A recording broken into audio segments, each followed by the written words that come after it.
4 teori asal-usul nenek moyang bangsa Indonesia.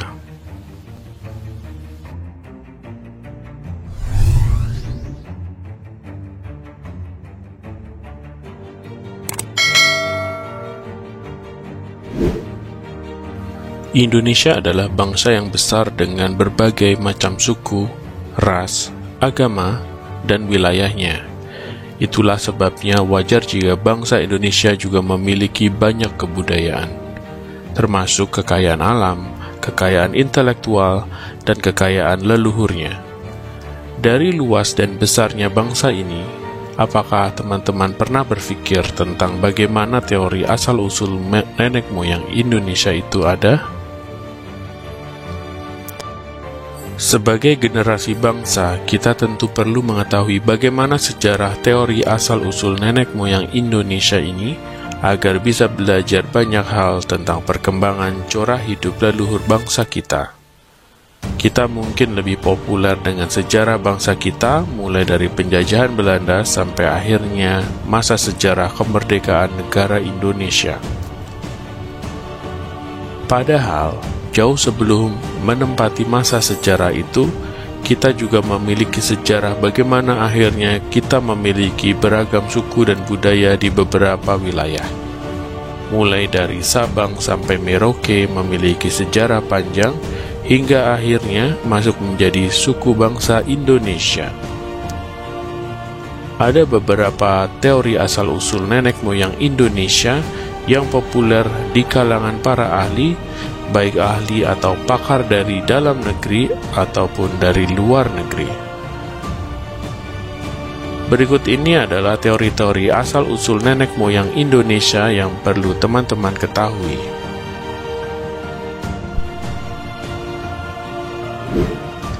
Teori Yunan. Teori Yunan ini mengungkapkan asal-usul nenek moyang Indonesia berasal dari wilayah Tiongkok, tepatnya di daerah Yunan. Nenek moyang bangsa Indonesia dipercaya telah meninggalkan wilayah Yunan di sekitar hulu sungai Salween dan sungai Mekong dengan memiliki tanah yang subur. Diperkirakan karena bencana alam dan serangan suku bangsa lain, maka mereka mulai bergerak untuk berpindah. Nenek moyang bangsa Indonesia memiliki kebudayaan kelautan yang sangat baik, yakni sebagai penemu model asli perahu bercadik yang menjadi ciri khas kapal-kapal bangsa Indonesia saat itu. Hal yang mendasari teori Yunan berikutnya adalah ditemukannya kesamaan bahasa yang digunakan masyarakat di Kepulauan Nusantara dengan bahasa yang ada di Kamboja, yakni bahasa Melayu Polinesia.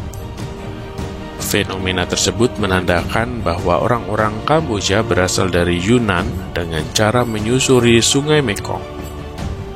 Arus migrasi atau perpindahan tersebut kemudian diteruskan saat sebagian mereka melanjutkan pergerakan sampai ke wilayah kepulauan di Nusantara. Jadi kesamaan bangsa Melayu dengan bangsa Cham di Kamboja menandakan adanya hubungan dengan daratan Yunan. Teori Yunan juga disebut oleh ahli dalam negeri bernama Muhammad Ali yang menyatakan bahwa teori asal-usul nenek moyang Indonesia adalah manusia yang berasal dari Yunan. Hal tersebut didasari oleh adanya dugaan perpindahan atau migrasi orang-orang dari daerah Mongol ke selatan karena terdesak dengan bangsa-bangsa lain, terutama bangsa yang lebih kuat dan berkuasa. 3 gelombang perpindahan atau migrasi dalam teori Yunan dijelaskan lebih detail seperti berikut ini. Yang pertama adalah Proto-Melayu. Proto-Melayu atau Melayu tua adalah orang-orang Australanesia yang berasal dari Asia yang pertama kali datang di Kepulauan Nusantara sekitar tahun 1500 sebelum Masehi. Bangsa Proto-Melayu ini memasuki wilayah Nusantara dengan 2 jalur, yakni jalur barat melalui Malaysia Sumatera dan jalur timur melalui Filipina Sulawesi. Bangsa Proto-Melayu ini memiliki kebudayaan yang lebih tinggi dibandingkan manusia purba sebelumnya. Kebudayaan tersebut adalah batu baru atau disebut dengan zaman Neolitikum yang pembuatan batunya sudah dihaluskan. Berdasarkan penelitian Van Heekeren di Kalumpang atau daerah Sumatera Utara, telah terjadi perpaduan antara tradisi kapak persegi dan kapak lonjong. Tradisi tersebut dibawa oleh orang-orang Australanesia yang datang dari arah utara atau melalui Filipina dan Sulawesi. Perlu teman-teman ketahui bahwa anak keturunan asli bangsa Proto-Melayu adalah suku Dayak, suku Toraja, yang masuk dalam suku bangsa Indonesia. Yang berikutnya adalah Deutero-Melayu. Bangsa Deutero-Melayu atau Melayu Muda kemudian berhasil mendesak dan akhirnya berasimilasi dengan bangsa pendahulunya, yakni bangsa Proto-Melayu. Hal ini terjadi pada kurun masa sekitar tahun 400 sampai 300 Masehi, yakni gelombang kedua bangsa nenek moyang bangsa Indonesia datang ke wilayah Nusantara. Bangsa Melayu Muda ini kemudian masuk ke Nusantara dengan jalur barat dengan menempuh rute dari Yunan, lebih tepatnya Teluk Tonking di Vietnam, semenanjung Malaysia, dan sampai akhirnya sampai di wilayah Nusantara. Bangsa ini telah memiliki kebudayaan yang lebih maju dibandingkan dengan bangsa pendahulunya, yaitu Proto-Melayu, karena sudah bisa menghasilkan barang-barang dari perunggu dan besi. Contohnya kapak corong, kapak serpatu, dan bentuk-bentuk nekara.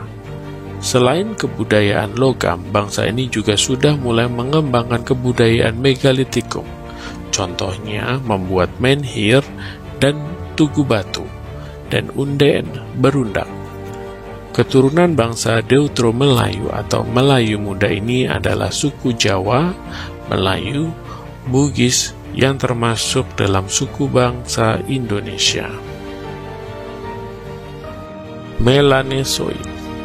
Bangsa Melanesoid mulai hadir juga di wilayah sekitar Papua pada akhir zaman es sekitar 70.000 sebelum Masehi.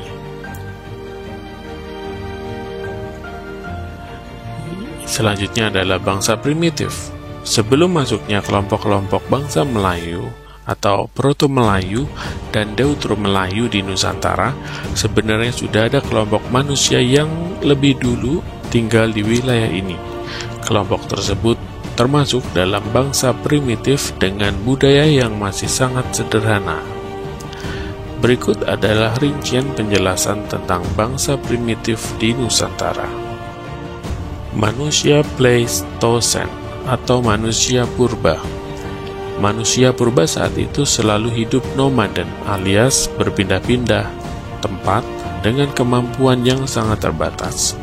Begitu pula dengan kebudayaan yang memiliki sehingga corak hidup mereka tidak dapat diikuti kembali, kecuali pada beberapa aspek saja seperti teknologi yang masih sangat sederhana atau disebut juga dengan istilah teknologi paleolitik. Suku Wedoid. Sisa-sisa kelompok dari suku Wedoid sampai saat ini sebenarnya masih ada, yakni suku Sakai di Siak, suku Kubu di perbatasan Jambi dan Palembang. Kelompok suku ini bertahan hidup dengan mengumpulkan hasil hutan dan berkebudayaan dengan sederhana. Itulah sebabnya suku Wedoid sulit menyesuaikan diri dengan masyarakat modern. Yang ketiga adalah suku Negroid. Di wilayah Indonesia sudah tidak ditemukan lagi sisa-sisa suku Negroid. Namun, masih ada pendalaman Malaysia dan Filipina dari keturunan suku Negroid ini.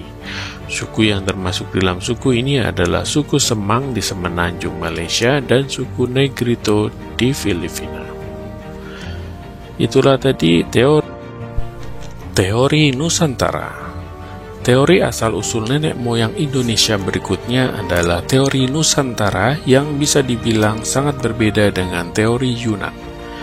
Teori ini menyebutkan bahwa bangsa Indonesia berasal dari wilayah Indonesia itu sendiri, yakni tidak melalui proses migrasi dari daerah manapun.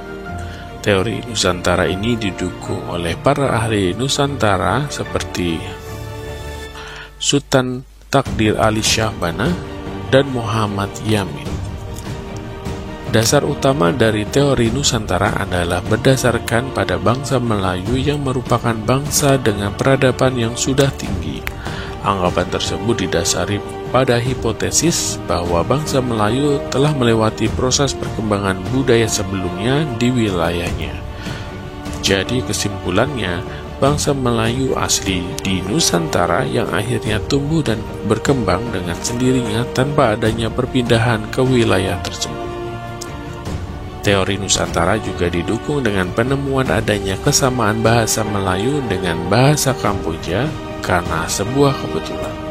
Kemudian penemuan Homo soloensis dan Homo wajakensis di Pulau Jawa menjadi penanda bahwa keturunan bangsa Melayu memiliki kompetensi berasal dari Jawa.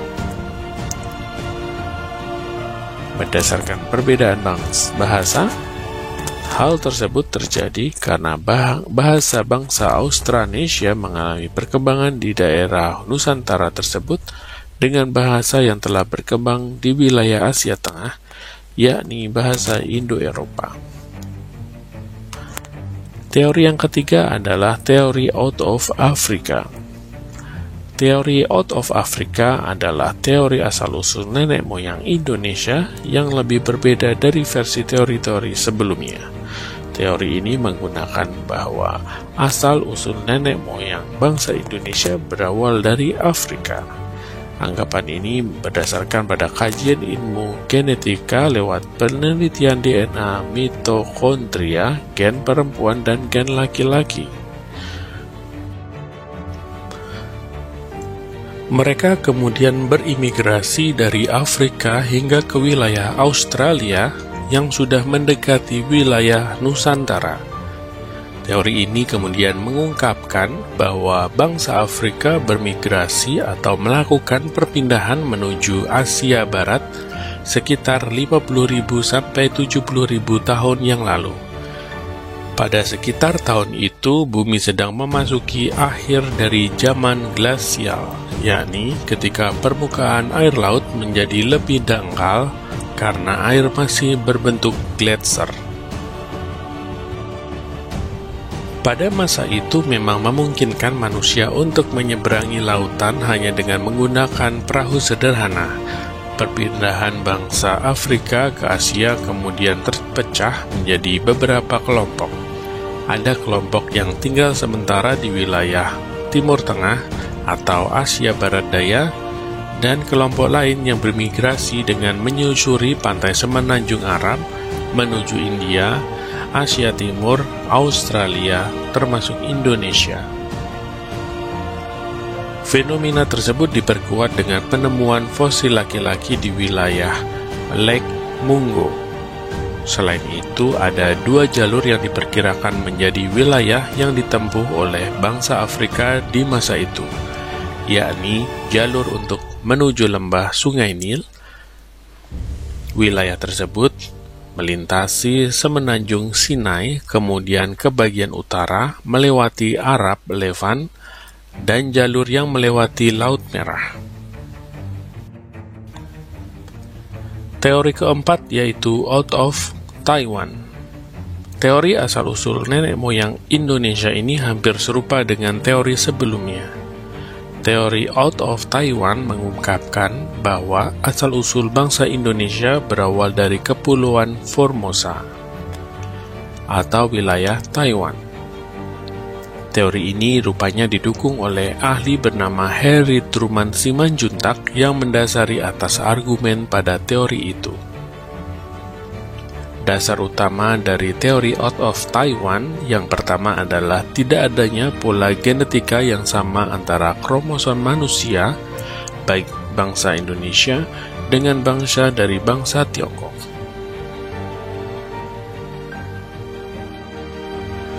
Masih berdasarkan teori ini, bahasa yang digunakan dan berkembang di Nusantara adalah bahasa yang masuk dalam rumpun bahasa Austronesia.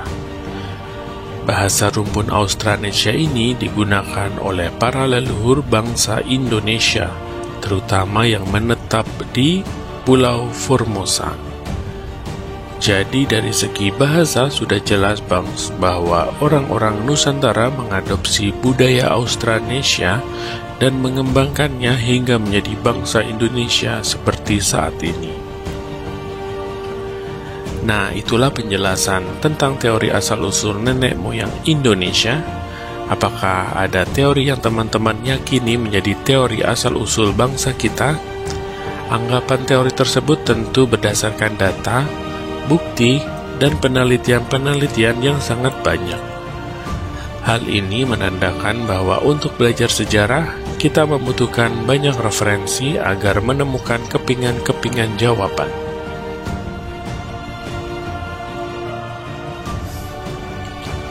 Demikian tadi 4 teori asal-usul nenek moyang bangsa Indonesia. Semoga video ini bermanfaat dan sampai jumpa di video-video kami selanjutnya.